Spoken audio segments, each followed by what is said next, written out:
Hello, good morning everyone, welcome back to my another blog. আজকে আবার চলে এসেছি আমি মৃত্তিকা ফ্রম মৃত্তিকা 7। তো সকালবেলা ঘুম থেকে উঠে পরোটা ভাজি করে নিলাম, চা বানিয়ে নিলাম, তারপর পরোটা চা খেয়ে নিয়েছি। তো আজকে হচ্ছে আমার বিশাল কাজ। গত 3 দিনের আপনারা যে ব্লগগুলো দেখেছেন ওগুলো সবগুলোই ছিল শিডিউল করা আর কি, মানে অটো হচ্ছে আপ হয়েছে জাস্ট। আর আজকে হচ্ছে আবার আজকে থেকে ব্লগের ভিডিও শ্যুট করা শুরু করেছি। গত কিছুদিন বেশ ঝামেলার মধ্যে ছিলাম, আমার এক্সাম ছিল, তো সেজন্য হচ্ছে আর ব্লগের দিকে মন দিতে পারিনি, ভিডিও করতে পারিনি। তো সেজন্য হচ্ছে সব কিছু শিডিউল করা ছিল। আর শুধুমাত্র ব্লগ না, বাসারও অবস্থা একেবারে খারাপ। জাস্ট বাইরে বেরিয়েছি আর বাসায় এসেছি, সব কিছু যেখানেরগুলো সেখানেই পড়েছিল, নোংরা হয়েছিল, অনেক কাপড় চোপড় জমে গিয়েছিল। আর দেখা যায় যে বাসার মানুষরাও হচ্ছে ত্রিফ এত দুষ্ট যে ত্রিফকে রেখে সব কিছু সামলাতেও পারে না একসাথে, কারণ অন্যান্য আরও অনেক কাজ থাকে, রান্নাবান্না থাকে, পাপা বাজারে যায়, এইটা ওইটা কাজ থাকে। তারপর হচ্ছে সাত্বিকাও একটু অসুস্থ, ওর সর্দি লেগেছে, তার মধ্যে আবার ত্রিবেরও সর্দি লেগে গিয়েছে। তো দেখা যায় যে তারা কেউ হচ্ছে আর এক্সট্রা কাজগুলো করতে পারে না, এক্সট্রা যেগুলো সেগুলো আমিই করি সবসময়। আর আমি একটু খুঁতখুঁতে স্বভাবের, কারণ আমি নিজে নিজে একটু করতে পছন্দ করি, নিজের মন মতো একবারে পারফেক্টলি, অন্যটা আমার পছন্দ হয় না, তো সেজন্য আর কাউকে করতেও বলি না। তো এক্সাম শেষ হয়েছে গতকালকে, আমি হচ্ছে আজকে কাজ সব কিছু নাড়া দিয়ে দিয়েছি অলরেডি, কারণ গতকালকে হচ্ছে এক্সাম দিয়ে এসে একটু রেস্ট করেছি, মানে এত ভালো লাগছিল, মনে হয়েছিল অনেকটা রিলিফ ফিল করছিলাম, এত প্রেশার গিয়েছে যেটা বলার মতো না। কারণ দেখা যায় যে একটা এক্সাম দিব, তো ঠিকঠাক করে প্রিপারেশন নিয়ে দেওয়াই ভালো। অ্যাটলিস্ট কোনো আফসোস থাকবে না, যে যদি ঠিকঠাক করে অ্যান্সার নাও করতে পারি আফসোস থাকবে না যে আরে আমি তো প্রিপারেশন নিইনি, প্রিপারেশন নিলে হয়তো বা ভালো হতে পারতো। তো সেই জন্যই আর কি। তো এই যে দেখেন, আমিও কাজ করছি, সাথে আমার ছেলেও আমার পিছে পিছে দৌড়াদৌড়ি করেই চলেছে। আর এখান থেকে সব কিছু নামিয়ে একটু ভালো করে মুছে টুছে নিচ্ছি। আর ত্রিব্য আমার পিছনে পিছনে দৌড়াচ্ছে, একেবারে ডিপ ক্লিন যেটা বলে সেটাই করেছি। অনেক দিন হচ্ছে করা হয়নি, প্রায় মাসখানেকের মতো কোনো কিছু ক্লিনিং করা হয়নি।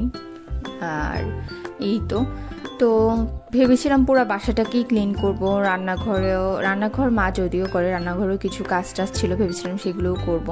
তো সেগুলো আর করতে হয়নি, মা দেখেছে একেবারে সব কিছু সুন্দরভাবে রান্নাঘর ক্লিন করে নিয়েছে। আবার হচ্ছে ভেবেছিলাম অন্যান্য রুমগুলো ক্লিন করব, সিঁড়ির এখানে যে গাছগুলো থাকে সেগুলো নোংরা হয়ে গিয়েছে, বালু টালু জমে গিয়েছে, তো ভেবেছিলাম সেগুলো ক্লিন করব। তো এর মধ্যেই হচ্ছে আবার পাপা হঠাৎ করে আইপিএস নিয়ে চলে এসেছে, কারণ সামনেই হচ্ছে সামার। তো ত্রিভ হচ্ছে অনেক মানে গরমটা সহ্য করতে পারে না, ও হচ্ছে মানে একেবারে কি বলবো, ওটি থেকেই হচ্ছে ওর এসিতে অভ্যাস হয়ে গিয়েছে। কারণ ত্রিভ একেবারে হচ্ছে সামারের মধ্যেই হয়েছিল, মে মাসে ওর জন্ম, তো তখন হচ্ছে এসিতে হয়েছিল। তারপর হওয়ার পরপরই হচ্ছে ওর হালকা পাতলা একটু র্যাশ দেখা দিয়েছিল ফার্স্ট ডেতে। তো ডক্টরকে দেখিয়েছিলাম, তো ডক্টর তখন রেকমেন্ড করেছিল যে এসি দিয়ে হচ্ছে রুম টেম্পারেচারকে মানে কোলে রাখতে। তো তখন হচ্ছে 4 দিনের মতো হসপিটালে সে এসি নিচে ছিল, বাসায় এসে তো আমাদের বাসায় প্রচুর গরম, তো এখানেও হচ্ছে এসি নিচে ছিল। তো সেই কারণে হচ্ছে পুরো সামারটাতে যেহেতু ওর জন্ম, মানে ওই টাইমে ও বেড়ে উঠেছে, তো দেখা যায় যে ওর আসলে এসির অভ্যাস হয়ে গিয়েছে এবং এসি ছাড়া ওকে রাখা যায় না। তো সেজন্য হচ্ছে দেখা যায় সামারে তো লোডশেডিং হয়, তো লোডশেডিং হলে এসি যদি নাও চলে, চার্জার ফ্যানও আসলে একটু রিস্ক হয়ে যায়, অনেক জায়গায় ব্লাস্ট হতে শুনেছি, যে জন্য হচ্ছে আমি চার্জার ফ্যানও হচ্ছে আনার জন্য নিষেধ করেছিলাম পাপাকে। তো পাপা বলছিল যে না, এবার আইপিএস নিয়েই চলে আসবে, কারণ ত্রিবের অনেক বেশি কষ্ট হয়ে যায়। তো বেসিক্যালি ত্রিবের জন্যই হচ্ছে হঠাৎ করে আসলে আমাদেরকে মাকে বলেছিল জাস্ট যে আইপিএস আনবো কিনা, এরকম একটা আলাপ আলোচনা করেছিল, কিন্তু জানায়নি যে নিয়ে চলে আসবে। হঠাৎ করে এই দুপুরবেলা মানে আইপিএস নিয়ে চলে এসেছে। তো সেই কারণে দেখা গেল যে আমার কাজের একটু লেট হয়ে গিয়েছিল আর কি, আর কাজও বেড়েছিল। স্বাভাবিকভাবেই ঘরে একটা কোনো কিছু সেট আপ করতে নিলে দেখবেন যে সেটা চারপাশটা একটু ভরে, তো সেজন্য আমার কাজ আরও বেড়ে গিয়েছিল আজকে। তো এই যে নিয়ে চলে এসেছে, এখানে হচ্ছে যারা সার্ভিস দেয় তারা হচ্ছে সব কিছু সেট আপ করছিল আর কি, কোথায় লাগাবে কি করবে। তো এখানে সব কিছু প্রিপারেশন নিয়ে নিচ্ছে, পাপা আবার একটু ঝাড়ু দিয়ে ক্লিন করে দিচ্ছে। তো আমার রুম টুমগুলো গুছানো হয়ে গেছে, এখানে হচ্ছে আমি ঝাড়ু দিয়ে একটু ক্লিন করে নিচ্ছি রুমটা, বালু টালুগুলোকে একেবারে সুন্দর করে ক্লিন করে নিচ্ছি। আবার হচ্ছে ত্রিবেরও অনেক কাপড় চোপড় একেবারে এলোমেলো হয়ে পড়েছিল। আমাদের বাসায় হচ্ছে অলরেডি মানে ফ্যান ছাড়তে হয় হালকা করে, মানে গরম লাগে আর কি। তো সেজন্য হচ্ছে ত্রিবের শীতের জামা কাপড়গুলো আমি হচ্ছে একেবারে তুলে রেখে দিচ্ছি আর কি। আর এগুলো আর মনে হয় না পরানো হবে। কয়েকটা লম্বা প্যান্ট জাস্ট রেখেছি, কারণ এগুলো হচ্ছে দেখা যাবে যে সামারেও পরতে পারবে, একটু এখানে সেখানে যাওয়ার সময় পরা যায়। তো সেজন্য আবার দেখা যায় যে একটু বর্ষার দিনেও পরানো যায় লম্বা প্যান্টগুলো। তো সেগুলোকে বাইরে রেখে দিয়েছি। জাস্ট দুইটা হচ্ছে ফুল হাতার টি শার্ট রেখেছি বাইরে, আর বাকি সব কিছু হচ্ছে প্যাক করে ঢুকিয়ে ফেলেছি। তো জানি এগুলো হচ্ছে নেক্সট ইয়ার আর লাগবে না। বাচ্চাদের আসলে এরকমই, বিশেষ করে উইন্টারের ড্রেসগুলো, এগুলো তো আসলে খুবই কম টাইম পরানো হয়। তো এই আর কি, জাস্ট সবগুলো জিনিস মানে দুইবার কি একবার পরেছে, তো এখন অলরেডি হচ্ছে রেখে দেওয়া হয়ে গেছে। আর এখানে যে দেখেন এগুলো খুব সুন্দর, তাই না? পাপা হচ্ছে কোনো একটা বিল্ডার্সের অফিসে গিয়েছিল, আমি ঠিক জানি না কেন গিয়েছিল। তো ওখান থেকে হচ্ছে এই গিফটগুলো পেয়েছে আর কি। জানি না পাপা কি ফ্ল্যাট কিনবে কিনা বা এরকম কিছু ভাবছে কিনা। পাপা সব কিছু এরকম সারপ্রাইজ টাইপের, আমাদের বাসার সব মানে মোটামুটি সব কিছু আমরা সারপ্রাইজ টাইপেরই পেয়েছি। যেমন আজকেও যেমন এই আইপিএস এর ব্যাপারটা, এটা হচ্ছে মানে জাস্ট একটু হিন্ট দিয়েছিল, মানে আমরা ভাবতেও পারিনি যে নিয়ে চলে আসবে। তো এই আর কি, সেই জন্যই বলছিলাম। তো এই যে আইপিএসও সেট করা হয়ে গিয়েছে। এই তো একটু মুছে টুছে ক্লিন করে রাখা হবে জাস্ট। আর ত্রিবেরও হচ্ছে স্নান টান করা শেষ। আমি হচ্ছে আবার আজকে একদিনই সব কাজ নাড়া দিয়ে দিয়েছি। মানে আমার কথা হচ্ছে একদিন সব কাজ কমপ্লিট করে আমি একটু শান্তিতে বসে থাকবো, সেজন্য আর কি।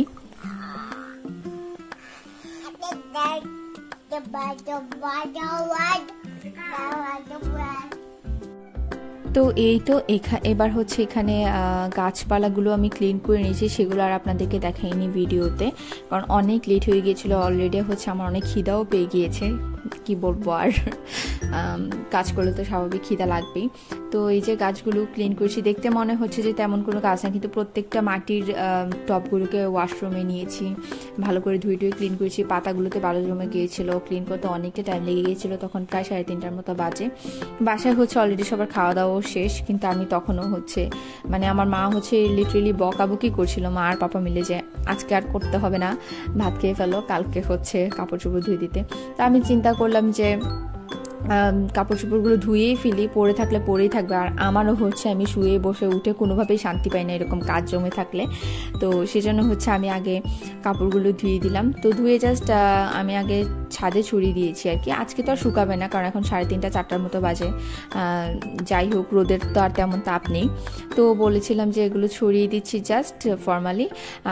জলটা ঝরে থাকলে রাতের বেলা দেখা যাবে যে ভিতরে তারের মধ্যে ছড়িয়ে রাখলে পরের দিন রোদে জাস্ট একটু দিয়ে বাসায় নিয়ে চলে আসা যাবে। তো সেজন্যই হচ্ছে দিয়ে দিয়েছি আর কি সবগুলো কাপড়কে। তো পানি ঝরে থাকলে আর শুকাতে তো বেশিক্ষণ সময় লাগে না। এখানে হচ্ছে ছাদ থেকে আবার বসে বসে ওরও ভাত খাওয়া হয়ে গিয়েছে, রোদের মধ্যে বসে বসে হচ্ছে রোদ পোহাচ্ছিল। তো সব কাপড়গুলোকে আমি একটা একটা করে ছড়িয়ে দিচ্ছিলাম, আর আমি আরও গল্প করছিলাম, এইটা ওইটা কথা বলছিলাম। আসলে মানে এত বেশি লেট হয়ে গিয়েছে, কি বলবো, ট্রিবেরও শরীরটা খারাপ, আর আমারও হচ্ছে মানে এরকমই হয় আর কি, যে কাজ পড়ে থাকলে কোনোভাবেই শান্তি লাগে না আমার। তো সেই জন্য হচ্ছে সব মিলিয়ে একসাথে সব কাজ শুরু করে দিয়েছি। তো যাই হোক, রাতের বেলাটা ভীষণ ভালো কেটেছিল। কেন একটু বলি, এক্সপ্লেন করি। কারণ সব ক্লিন করার পরে এত একটা শান্তি ফিল হচ্ছিল, এটা অনেকটা মানুষের সাইকোলজিক্যাল বিষয়। যে দেখবেন অনেকে আছে যে মেডিসিন খেলেই ভাবে যে সে সুস্থ আছে, আর আবার অনেকে ভাবে এমন যে মেডিসিন না খেলেও সে সুস্থ আছে। বেসিক্যালি দুইজনই হচ্ছে সুস্থ থাকুক বা অসুস্থ থাকুক মেন্টালি একটা পিচের মধ্যে থাকে। তো আমারও সেরকম আর কি, যে কাজটা করতে পারলে মনে হয় যে আমি খুবই শান্তিতে আছি, আমার আর কোনো প্যারা নেই, সব কিছু ফ্রেশ, এরকম আর কি। তো যাই হোক, রাতের ঘুমটাও বেশ ভালো হয়েছিল, অনেক দিন পরে একেবারে টেনশন ফ্রি, পরের দিন আর কোনো টেনশন নেই। এই তো সব কিছুই হচ্ছে ভালোই কাটলো আজকের দিনটা। আর আমার কাপড় চোপড়গুলো সবগুলো ছড়ানো হয়ে যাচ্ছে এখানে। তো জাস্ট হচ্ছে এখন কাপড় চোপড় ছড়িয়ে বাসায় গিয়ে হচ্ছে খেয়ে নেব। যদিও আজকে আবার প্রাইভেট আছে, কারণ আমার হচ্ছে বেসিক্যালি সানডেতে থাকে হচ্ছে প্রাইভেট। তো সানডেতে যেহেতু আমার এক্সাম ছিল, সেজন্য হচ্ছে স্যারকে বলেছিলাম যে স্যার আজকে না পড়লে পরের দিন পড়বো আর কি, মানে আজকে আর পড়বো না, যেহেতু এক্সাম দিয়ে আমাদের অনার্সের এক্সাম তো 4 ঘন্টা হয় ন্যাশনালে। পাবলিকেরটা আমি ঠিক জানি না কত ঘন্টা হয়, সম্ভবত এরকমই টাইম। তো যাই হোক, তো 4 ঘন্টা টাইম তো অনেকটা লং টাইম। তারপরে হচ্ছে আবার বাসায় আসবো 6টার দিকে, স্যারের বাসায় যাওয়ার টাইম। তো দেখা যায় যে এখানে একটু তাড়াহুড়া হয়ে যাবে আর কি। তো সেজন্য হচ্ছে ওই দিন আর পড়তে চাইনি, সেজন্য হচ্ছে আজকে টাইম দিয়েছিলাম আর কি। তো যাই হোক, কাজ টাজ করে একেবারে এত টায়ার্ড হয়ে গিয়েছিলাম, খেয়ে মনে হচ্ছিল যে আর যাবো না। কিন্তু পরে চিন্তা করলাম যে না, যাওয়া উচিত, কারণ মিস দিলে পরে দেখা যাবে যে এটা আবার একদিনের কাজ আবার 2 দিনে করতে হয়, ওইটা হচ্ছে আরও বড় ঝামেলা।